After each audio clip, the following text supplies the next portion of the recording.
Mga banateros, mga kabiyaya, ito nga, may ipapanood ako sa inyong video ni Atty. Rowena Guanzon na ano nga ba itong mga nireveal niya mapatungkol dito sa nangyaring rally na ito. So ito po at panoorin natin. Guanzon, dati pong COMELEC Commissioner Attorney, magandang araw po sa inyo. Magandang hapon po Opo, sa SMNI at mga nakikinig. Opo. Attorney, alam mo, ipinapalutang po ngayon na itong nangyayaring rally dyan po sa EDSA People Power Monument ay wala ng permit. Ito ho ba'y bawal o may legal na basihan para po sa inyo? Ang tinatawag nila ng mga pulis dyan ay lightning rally. Sa akin, ang tawag ko dyan ay civil disobedience. Ibig sabihin, ang hindi na obey sa regulasyon ng permit, o hindi naman marahas na paraan. Kasi, sawang-sawa na mga tao, at kung hihingi ng permit, palagay ko, mabakuran na naman nila. Kagaya ng mga ginagawa ng mga pulis. Sasabihin nila, dyan lang kayo pwedeng tumayo. At dyan lang kayo pwedeng magsalita. Kaya pong nangyari ngayon, is wala hong, basta nagdagsaan na lang yung mga tao doon. Nagtawagan sila na, oy, sumama kayo, punta kami ng EDSA. Kaya ngayon,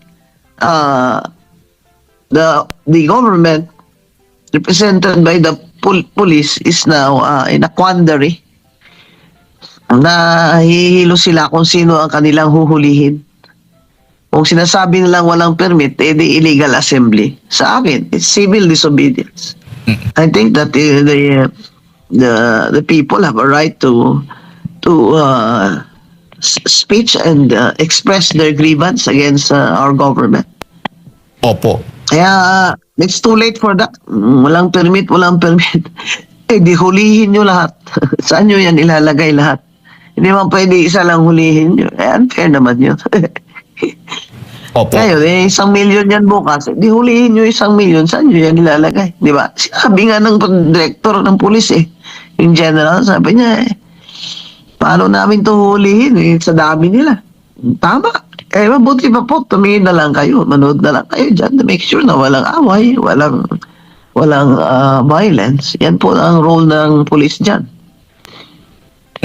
Opo. Baga dapat irespeto na lang at hindi buwagin, attorney.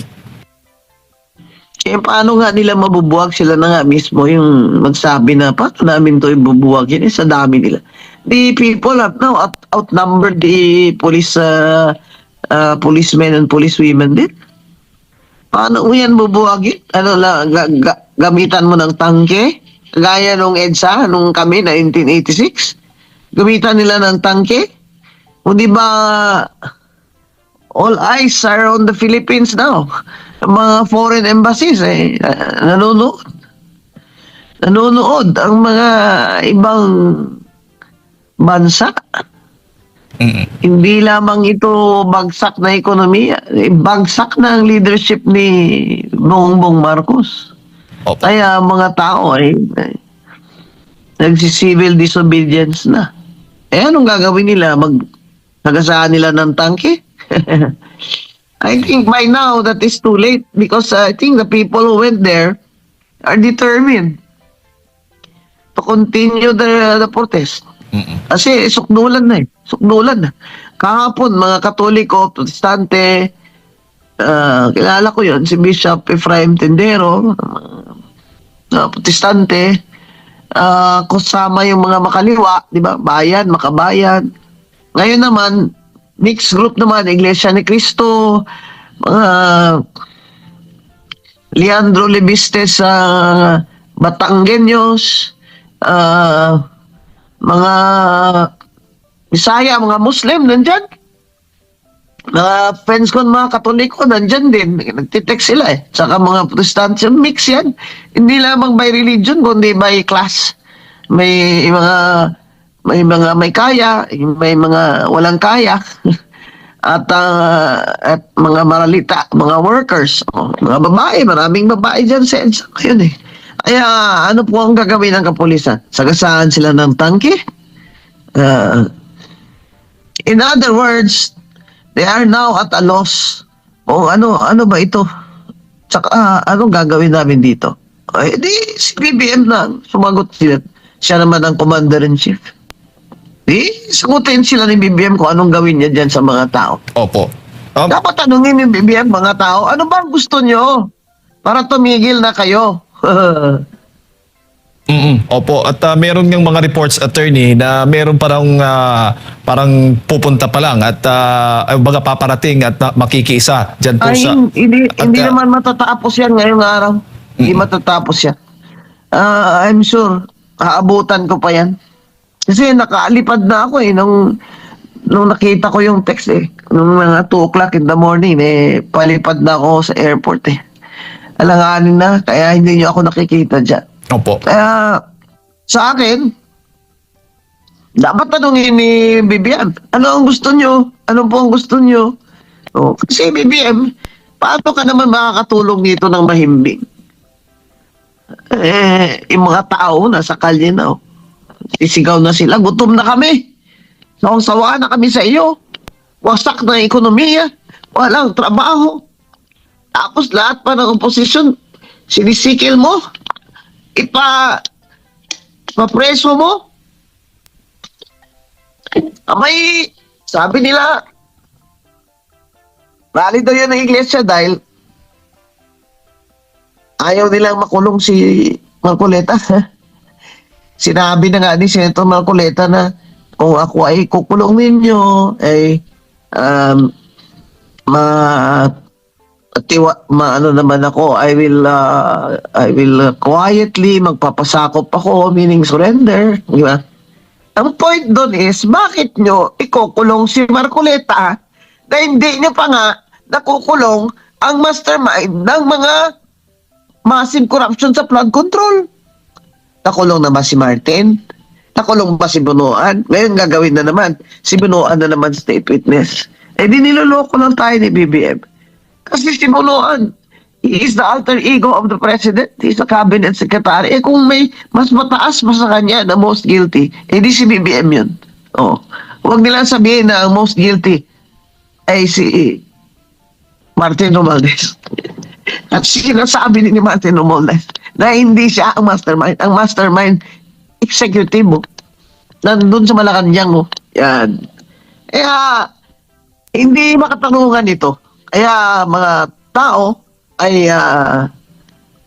sari-sari nila yan. Huwag yung sabihin na dahil ayaw ng iglesia ipakulong si Marcoleta.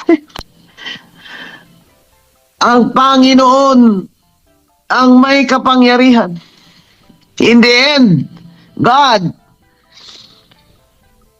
vengeance is mine, said the Lord. Di ba? Hindi naman totoo yan na dahil dyan, gusto nyong ikulong, gawan nila ng kasalanan at krimen. Tiro mo yun, plunder. Walang public funds involved, plunder. Ang plunder, ang element doon ay ill-gotten wealth. Kunyari, nagkumuha siya ng commission, tumanggap siya ng commission sa isang kontrata na more than 50 million, hindi plunder. O kaya kickback. Mga kickback ninyo dyan sa flood control funds na billion-billion, yung sabi ni Saldico, ang kickback ni BBM ay 25 billion. Yun ang plunder. BBM is liable for plunder according to Saldico. Pero ito si Marcoleta, private funds, inamin niya naman na, these were given to him by his friends, his clients, or whatever, but these are not declared in his campaign contributions because they received them out before the campaign period began. That's why the COMELEC dismissed it. Now, just because they want to shut up Marcoleta, dahil tinutukoy sila ni Marcoleta na sino ba talaga mastermind dito? Kaya hinihiring uli yung Blue Ribbon Committee nung si Marcoleta at si Senator Pia na nag-share ng Blue Ribbon. Gusto nila ipatigil yun. Kaya pinalitan nila si Alan Peter at kaya palitan naman nila yung Blue Ribbon Chair. Ilalagay pa nila si Erwin Tulfo na maliban sa sinasabi ng mga ex-soldiers sa security ni Saldico na may maleta din, ayon sa kanila, sinabi nila yun during the hearing. Kumbaga yung madumi ang kamay, yun din ang maglilinis ng kasamaan. He has, in other words, in English, the principle is he has unclean hands. Hindi siya pwedeng mamuno dyan. Kita mo, ibibigay na naman nila sa iba. Hindi, kalukuhan. Kalukuhan. Ngayon lang ako nakakita ng senador na mga ganito.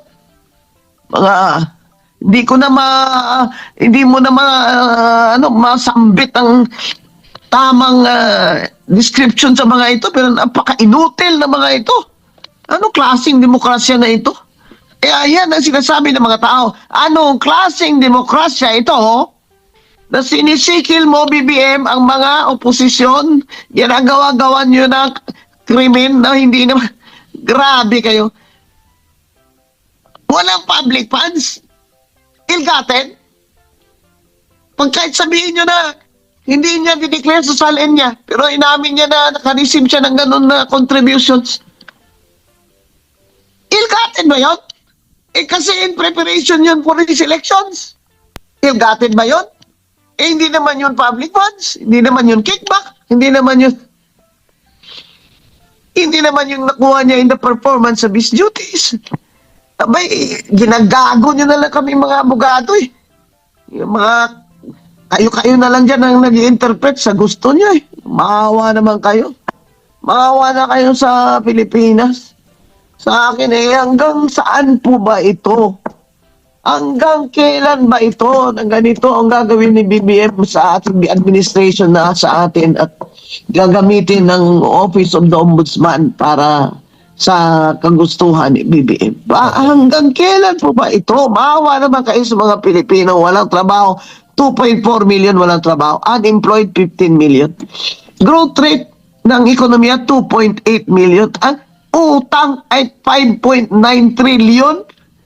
Bawat Pilipino ngayon, kahit sanggol, ay may utang na 165 million. Abay, o 165,000. Abay, hanggang saan mo ba kami, BBM, ilulugmok sa kahirapan?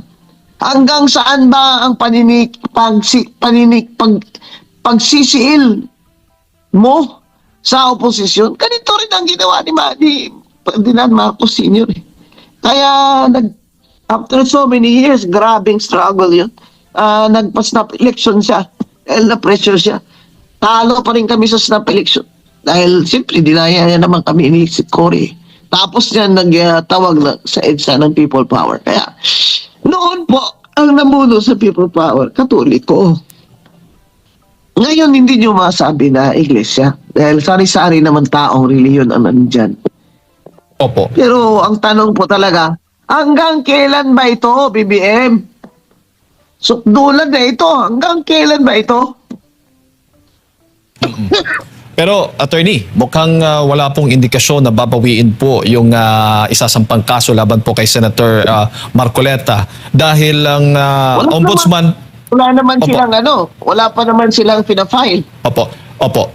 Ang sabi po ng Assistant Ombudsman na Miko Clavano kanina po sa kanyang press conference ay kung ang pinaglalaban daw ng mga relihista ngayon dyan sa EDSA People Power Monument ay transparency at accountability.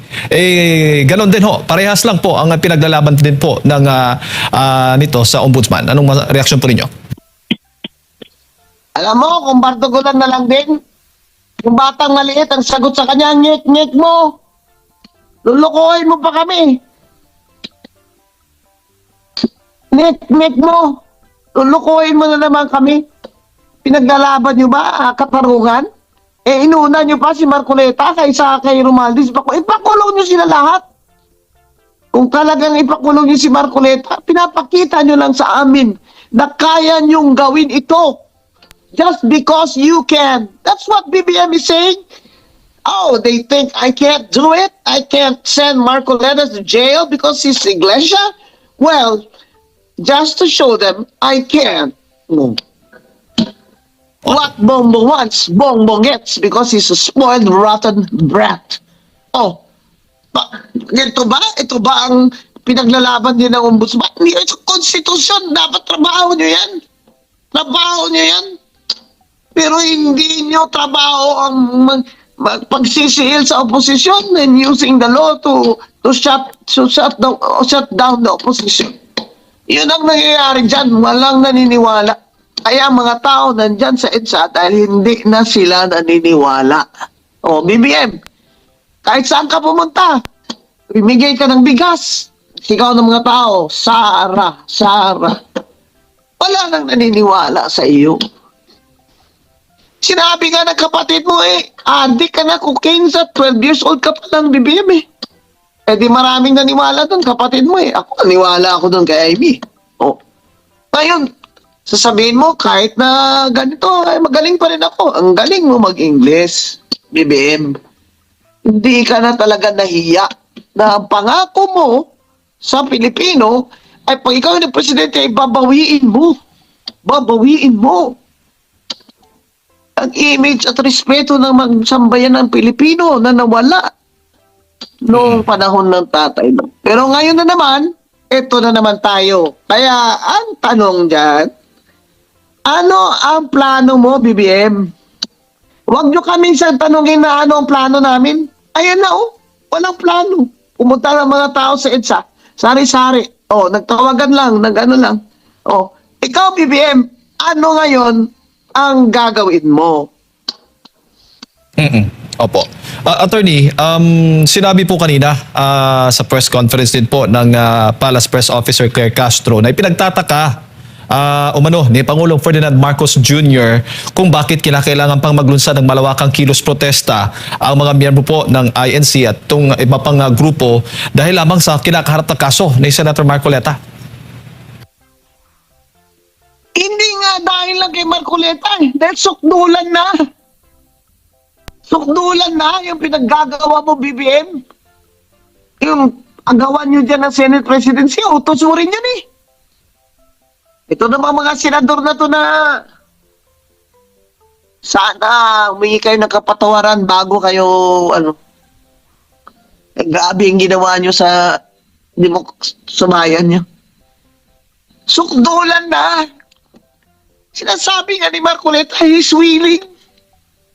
He's preparing. He's praying. His wife is, of course, praying, preparing. Sige, kulong nyo si Marcoleta. Kung hindi nyo ipakulong, palagay nyo, iinto ang mga tao dyan sa EDSA. Sukdulan na, PBM. Yan ang message dyan ng civil disobedience yan dahil sukdulan na. Opo. Yung pinanggagawa mo. Bagsak na ekonomiya, you're a failure, BBM, you're a failure, President. Hindi ka na naawa sa mga Pilipino, hindi ka na naawa. At least yung tatay mo noon may konting awa pa. Hindi nagpaputok yung mga tangke noon, noong 1986. Metrocom, hindi kami pinasok sa UP dahil UP grad alumni siya.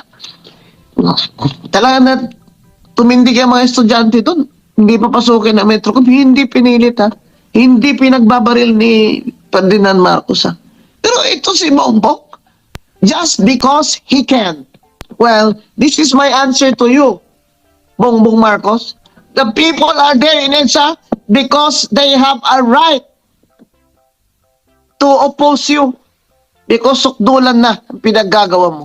The people are in EDSA because they have a right. Ngayon, anong gagawin mo? Anong gagawin mo, Bongbong Marcos? Anong gagawin mo sa mga Pilipino? Ikaw ang may responsibility. Hindi kami. The government, the state has a responsibility to us.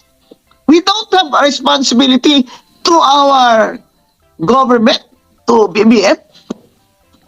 It is our duty to criticize him when he is in the wrong. That's why there is a constitutional right in the Bill of Rights, the freedom of speech and the press and expression. It is the state. It is BBM who has a duty, not the people. He must perform his duty, and he should ask himself now, what am I going to do with these people? What are they angry about? Hindi yung nagulat nga si Presidente kung bakit pa sila naggaganyan dahil lang pakukulong ko si Marcoleta. Alam mo, Auntie Claire, nag-bar ka naman, nag-bar exam kami. I assume na meron kang minimum intelligence sa batas eh. Pero yung mga patutsada mo kung minsan hindi mo na carry itong mga ginagawang pinagsasabi mo pag nagtatakpan mo si BBM, hindi mo na ito carry. Pumunta ka doon sa EDSA, oh. Pumunta ka doon, Attorney Claire. Pumunta ka doon ka magsabi. Dahil sinabi ni Presidente, bakit naman kayo nagaganito? Ano ba talaga ang mga gusto niyo? O, tingnan mo kung anong gagawin ng mga tao sa iyo. Makakita ka ba ng Presidente na minumura ng mga tao? Klaseng Presidente. Sa United Kingdom, Minister doon now cannot perform his job, resign agad eh. In Korea, former First Lady, 7 years for graft and corruption. Ito, basta lang, kapalan na lang. Because I can, sabi ni BBM. Just because I can. O, ayan na. Opo. Maawa na kayo. Maawa na sana ang Panginoong Diyos sa mga Pilipino. Kami ang boses ng masa, hindi natatakot. Katotohanan lang, di kami nalulunod. Walang bahid ng sismis, lahat ay totoo.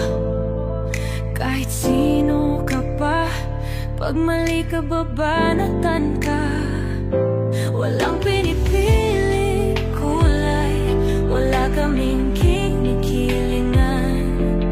Basta para sa bayan, kami lalaban. Pagdama palakpakan, pag mali banatan, di matitinag, di matatakot. Para sa bayan, tuloy ang sigaw. Sa harap ng kamera, walang halong takot. Mga baluktot, lahat kayo'y